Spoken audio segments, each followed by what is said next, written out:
Let's go ahead and smoke some T-bone steaks today. First thing we're going to use is that Worcester sauce as a binder, and then we're going to hit it with some kosher salt, some black pepper, and then we're going to use our favorite steak rub. Make sure to get all sides seasoned well.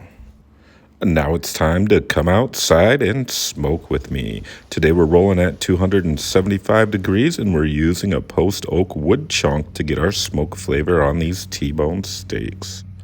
Once your T-bones reach an internal temperature of around 120 degrees, it's time to put them over the fire and get a nice sear on these. Once your sear is complete, we're going to bring them in and put our compound butter on top and let them rest for a good 10 to 15 minutes.